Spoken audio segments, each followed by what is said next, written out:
날마다 새거 쓰고 있다고? 마스크를? 부자예요?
전능하사 사도신령하심으로 신앙을 하시겠습니다.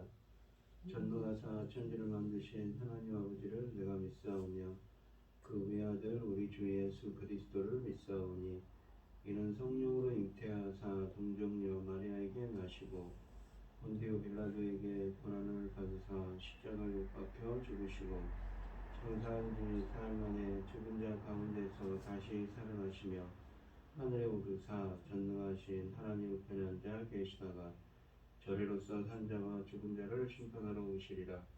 성령을 믿사오며 거룩한 공회와 성도가 서로 교통하는 것과 죄를 사하여 주시는 것과 몸이 다시 사는 것과 영원히 사는 것을 믿사옵나이다.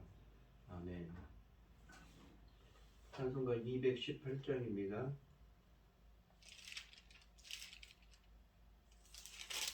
찬송가 218장입니다.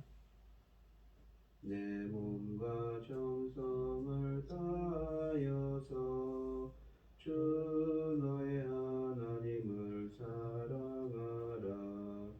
내 몸을 아끼고 사랑하듯 형제와 이웃을 사랑하라.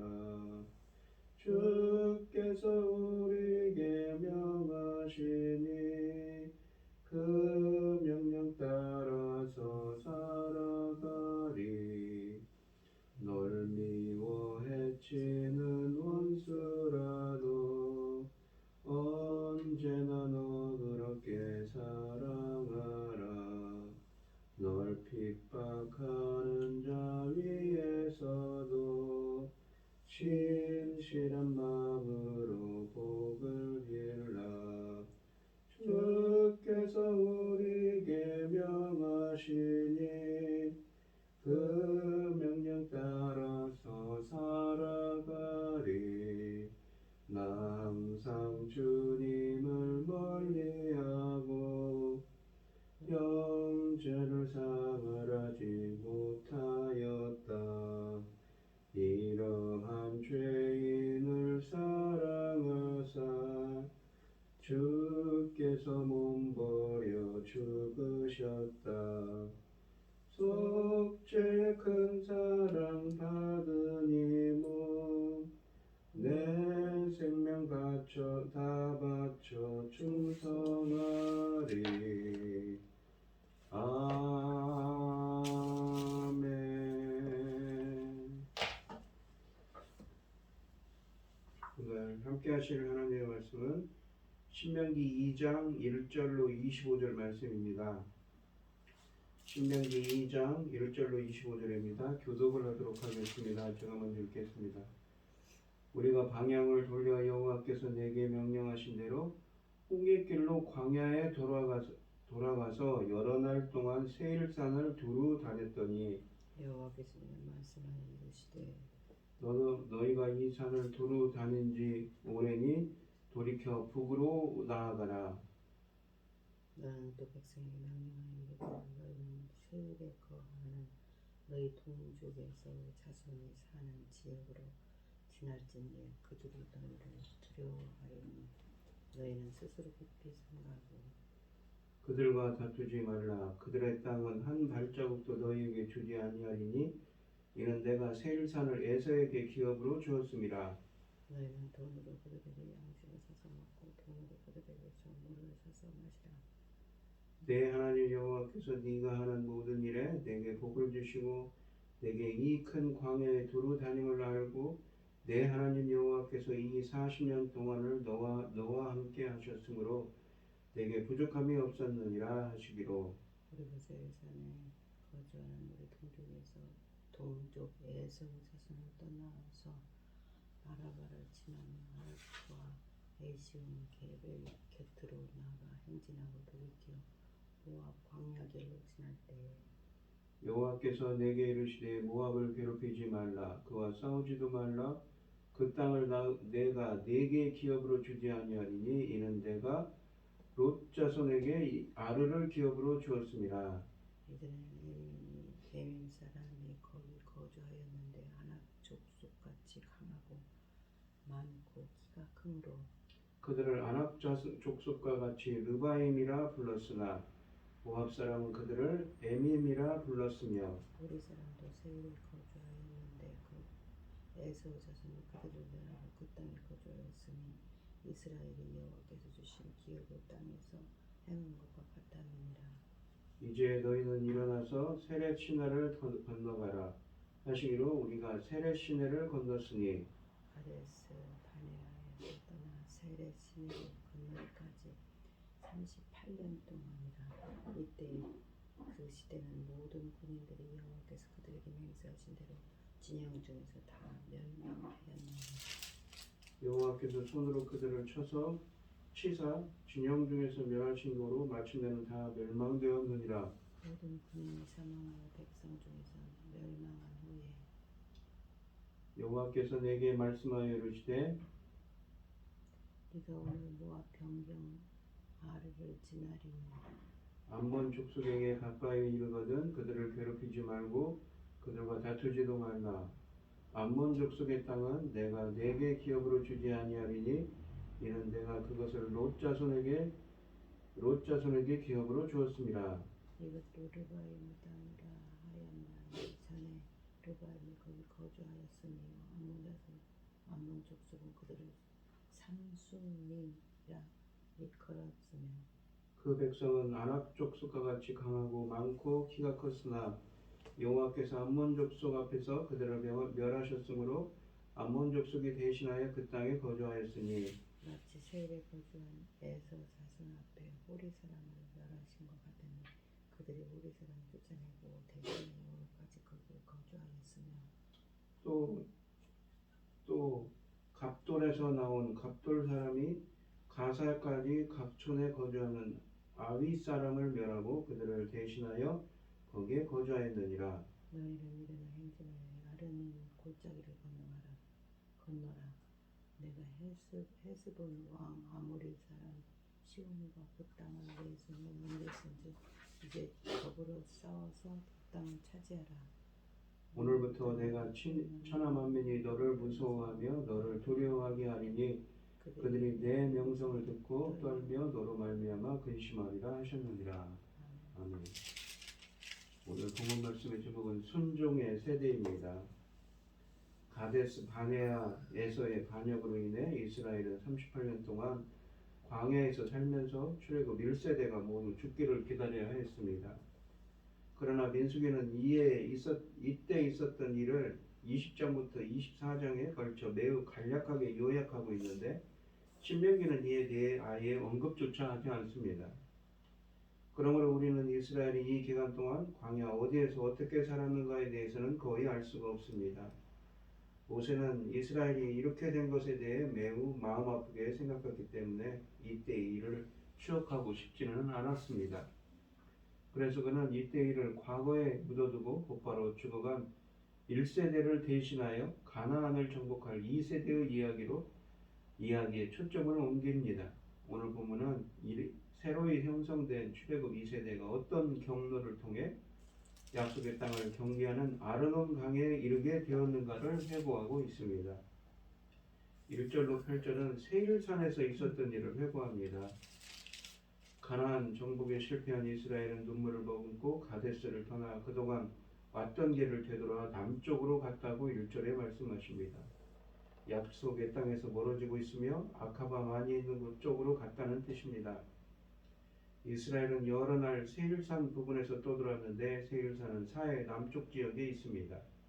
광야 생활이 끝나갈 무렵 하나님이 모세에게 이스라엘이 세일산 부근에서 오랫동안 떠돌았으니 백성을 데리고 북쪽으로 올라가라고 2절에 말씀하십니다. 드디어 다시 약속의 땅을 향하여 가라는 하나님의 허락이 떨어진 것이지요. 과거에 시내산을 떠나던 백성들에게 주어졌던 가나안 정복 기회와 동일한 기회가 새로이 형성된 이 출애굽 2세대에게도 주어지고 있습니다. 그러나 전에는 남쪽에서 약속의 땅으로 곧장 들어갈 수 있었지만 이번에 허락하신 행로는 요단강 동편에 있는 5나라의 영토를 거친 다음 요단강을 건너야 하는 길입니다. 이스라엘이 요단강을 건너기 전에 거쳐가야 하는 나라들은 에돔, 모압, 암몬, 시온이 통치하는 나라, 그리고 옥이 통치하는 나라 등입니다. 이스라엘이 가나안을 향해 가면서 에돔, 모압, 암몬의 땅을 탐내서는 안 됩니다. 그들에게 위협이 되지 않도록 최선을 다해야 하며 그들의 땅을 지날 때 어떠한 피해를 입혀서도 안 됩니다. 음식이 필요하면 사 먹고 물이 필요하면 사서 마셔야 한다고 6절에 말씀하고 계십니다. 하나님이 이스라엘에게 가나안 땅을 선물로 주신 것처럼 이 민족들에게도 그들의 땅을 선물로 주셨기 때문이라고 하십니다. 더 나아가 에돔은 야곱의 쌍둥이 형 에서의 자손입니다. 이스라엘과 형제 민족이었던 것이지요. 그래서 모세는 에돔 사람들을 자극하지 않기 위해 최선을 다해 엘락과 에시온 개별에서 시작되는 아라바 길을 따라 그들의 땅을 지나쳤다고 8절에 회고합니다. 미스게는 에돔이 이스라엘이 그들의 영토를 지나가는 것을 거부한 일이 20장에서 기록되어 있습니다. 일부 이스라엘 사람들은 하나님의 이러한 명령, 주변 국가들에게 어떤 피해도 입히지 말라는 명령에 대하여 의구심을 품었을 수도 있습니다. 모세는 지난 40년의 광야 생활을 회상하며 혹시 있을 수도 있는 백성들의 동요를 7절에서 잠재웁니다. 이스라엘은 하나님의 보살핌이 있었기에 지난 40년 동안 사람의 생명을 위협하는 광야에서 부족함 없이 살아왔다는 것을 잘 알고 있습니다. 모세는 이 명령은 바로 이들을 보살펴 주신 하나님이 하신 것이니 그분의 결정을 믿고 순종하라고 권면합니다. 9절로 12절은 모압 자손의 영토에서 있었던 일을 회고합니다. 에돔 사람들을 자극하지 않고 그들의 영토를 지나온 이스라엘에게 하나님이 이번에는 모압 영토를 지날 때에 에돔 땅을 지날 때처럼 하라고 9절에 말씀하십니다. 모압은 아브라함의 조카 롯과 그의 딸 사이에서 유래한 족속입니다. 그런 다음 잠시 이야기의 흐름이 일탈하여 이 모압 자손들이 이 땅을 차지하게 된 역사적 전망을 10절부터 12절에 설명합니다. 이스라엘이 하나님이 유산으로 주신 땅을 차지한 것처럼 모압 사람들도 그 땅에 살던 사람들을 쳐부수고 그 땅을 차지했다는 것입니다. 본문은 에돔 사람들이 에밈 족속을 내쳤는데 이들은 르바임으로도 불렸던 아낙 자손들처럼 거인들이었다고 10절부터 11절에 설명합니다. 이스라엘이 땅을 차지하기에 거인들이었던 아낙 자손들과 싸웠던 것처럼 에돔 사람들은 에밈이라는 거인들과 싸워야 했습니다. 본문은 모압 사람들이 거인 족속을 물리치고 땅을 차지했던 것처럼 이스라엘도 아낙 자손들을 물리치고 땅을 차지할 것이라는 점을 강조하고자 합니다. 12절에 보시면 호리 사람들은 에서의 자손들이 세일 지방에서 내친 족속들입니다. 본문은 하나님이 영토의 경계선을 확실하게 하여 각 민족에게 주셨음을 선언합니다. 그러므로 하나님이 허락하지 않으신 상황에서 한 민족이 다른 민족의 영토를 탐하는 것은 금지됐습니다. 13절부터 15절은 세렛 시내를 건너서 있었던 일을 회고합니다. 모압 사람들을 대하기를 에돔 사람들을 대하듯 하라고 명령하시고 하나님은 이스라엘에게 세렛 시내를 건너라고 13절에 말씀하십니다. 세렛 시내는 에돔의 북쪽 경계선이자 모압의 남쪽 경계선이었습니다. 이스라엘이 세렛 시내를 건너는 일은 상징적인 의미를 갖습니다. 지난 수십 년 동안의 광야 생활에 종지부를 찍는 것을 뜻합니다. 그래서 모세는 이스라엘이 가데스 바네아에서 반역하여 가나안 입성을 거부당한 때부터 세렛 시내를 건널 때까지 38년의 세월이 지났다고 회고합니다. 가데스 바네아 일이 출애굽한 지 2년째 되던 해에 있었던 일이니 이스라엘 백성들이 세렛 시내를 건널 때는 출애굽한 지 40년째 되던 해였음을 알 수 있습니다. 본문은 이 기간 동안 출애굽 1세대들은 모두 죽었다는 점도 언급하는데 특별히 군인들이 모두 죽었다고 14절에 말씀하십니다. 일종의 아이러니를 보이고 있습니다. 군인들은 원래 싸우기 위하여 존재하는데 이들은 싸우기를 거부했던 싸워보지도 못하고 죽은 군인들이었고 용사이신 하나님이 그들을 전쟁에서 적을 죽이듯이 죽이셨던 것이지요. 16절로 23절은 암몬 자손의 영토에서 있었던 일을 회고합니다. 하나님은 이스라엘에게 암몬 족속도 모압과 에돔 사람들을 대하듯 어떠한 피해도 입히지 말고 그들의 땅을 지나가라고 하십니다. 이 땅은 하나님이 롯의 자손 암몬 사람들에게 주신 땅이라고 19절에 말씀하십니다. 그러므로 이스라엘은 한눈 팔지 말고 오로지 하나님이 약속하신 땅을 향해 가야 합니다. 20절로 23절 말씀은 암몬 사람들이 땅을 차지하게 된 경위에 대해 역사적 설명입니다. 이 지역에도 모압 땅에서처럼 거인족 르바임이 살았는데 암몬 사람들은 이들을 삼손빔이라고 불렀습니다. 그들의 숫자가 매우 많았지만 여호와께서 그들을 멸종시키시고 그 땅을 암몬 족속들에게 주셨다고 21절에 말씀하십니다. 반면에 본문은 갑돌에서 온 갑돌 사람들이 가사 지역에 살던 아윗 사람들을 쳐부수고 그 땅을 차지한 것에 대해서는 하나님이 하신 일이라는 말을 하지 않습니다. 23절에 쓰여져 있죠. 24절로 25절에 보시면 아르논 강에서 있었던 일을 회고합니다. 하나님이 이스라엘에게 아르논 강을 건너라고 하시는데 아르논 강은 동쪽에서 서쪽으로 흐르는 강으로서 모압과 시온이 지배하는 나라의 경계선입니다. 이스라엘이 세례시나를 건넌 일이 반역의 세대가 끝이 났음을 의미했다면 이 아르논 강을 건넌 것은 그들이 도리어 약속의 땅에 들어가서 정복을 시작했음을 뜻합니다. 왜냐하면 이스라엘은 시온과 오객에서 빼앗은 땅을 요단강 동편에 정착한 르우벤, 갓 그리고 므낫세 반지파에게 분배해 주었기 때문입니다. 지금까지 하나님이 이스라엘에게 내리신 명령은 에돔, 모압, 암몬 등 그들이 지나야 하는 영토의 주인들과 싸우지 말라는 것입니다. 그러나 이번에는 다릅니다. 하나님이 이스라엘에게 헤스본 왕 시온과 그의 땅을 쳐서 취하라고 24절에 말씀하십니다. 하나님이 이러한 명령을 하셨다는 것은 이 전쟁에서의 승리는 하나님의 것임을 암시합니다. 민수기 21장 21절로 23절에 의하면 시온이 이스라엘의 평화적인 통과 요청을 거부했을 뿐만 아니라 오히려 군대를 이끌고 나와 이스라엘을 공격했습니다. 공격을 당한 이스라엘은 정당방위적인 차원에서 그를 치고 땅을 빼앗았습니다. 반면 본문에서는 모세가 이 사건을 회고하면서 하나님이 이미 시온의 땅을 이스라엘에게 넘겨주시기로 작정하셨다고 합니다. 헤스본은 아르논강 북쪽에 있었으며 서쪽으로는 요단강과 사해를 접하고 있고 동쪽으로는 암몬을 접하는 지역입니다. 해발 900m 정도에 위치한 이곳은 요단강을 두고 여리고성의 정반대편에 위치해 있습니다. 이 땅은 이미 하나님이 이스라엘에게 주셨을 뿐만 아니라 헤스본 사람들 마음에 이스라엘을 두려워하는 마음을 심어 놓았으니 두려워 말고 치라는 권면을 25절에 더하십니다. 이 장의 핵심 포인트는 바로 하나님이 가나안 사람들에게 이미 이스라엘에 대한 두려움을 심어 놓으셨다는 것입니다. 그러므로 이스라엘이 홍해를 건넜을 때 온 세상 사람들이 두려워 떨었던 것처럼 헤스본 사람들도 다시 하나님과 이스라엘의 명성을 듣고 떱니다. 이스라엘은 이들과 싸우기 전부터 승리하고 있습니다. 모두 다 하나님의 은혜이지요.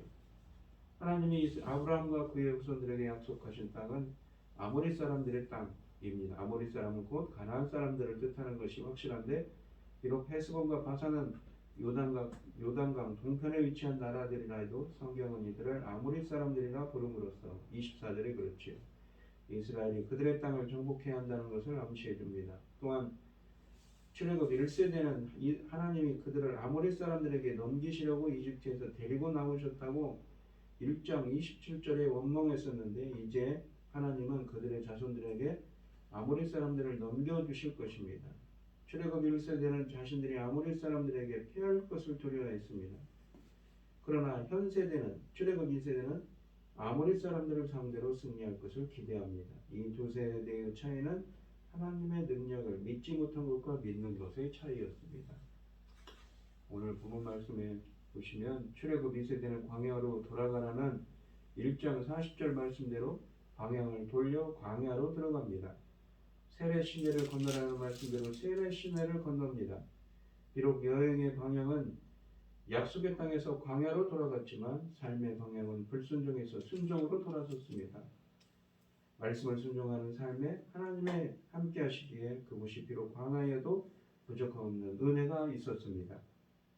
비록 우리 눈에는 우리가 사는 삶도 황량한 광야라고 할지라도 하나님의 뜻에 순종하는 순종의 세대, 우리들도 출애굽 2세대와 같은 화평의 세대가 될 수 있도록 오늘 이 시간 기도하는 여러분들이 되시기를 바랍니다. 기도하겠습니다. 하나님 아버지 감사합니다. 오늘 주신 말씀처럼 우리가 사는 삶도 우리가 사는 인생도 출애굽 2세대 때문에 광야와 같은 악은의 인생일지라도 저희들도 출애굽 2세대처럼 순종의 세대, 화평의 세대가 될 수 있도록 주님 인도하시고 함께하여 주시옵소서. 이 모든 말씀 거룩하신 예수님의 이름으로 기도합니다. 아멘. 하늘에 계신 우리 아버지여 이름이 거룩히 여김을 받으시오며 나라의 마옵시며 뜻이 하늘에서 이룬 것 같이 땅에서도 이루어지이다. 오늘날 우리에게 일용할 양식을 주옵시고 우리가 우리에게 죄 지은 자를 사하여 준 것 같이 우리 죄를 사하여 주옵시고 우리를 시험에 들게 하지 마옵시고 다만 악에서 구하옵소서. 대개 나라와 권세와 영광이 아버지께 영원히 있사옵나이다. 아멘. 오늘 주신 말씀 가지고 기도할 때에요.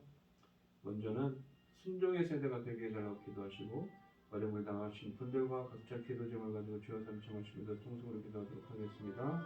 주여 주여 주여 아버지 하나님 감사합니다. 광야 같은 이 인생길에서도 출애굽 2세대처럼 순종의 길로 행할 수 있도록 순종의 세대가 될 수 있도록 역사하여 주시옵소서.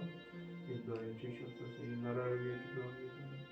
붙들어 주시고 함께하여 주시옵소서. 아버지 인도하여 주시옵소서.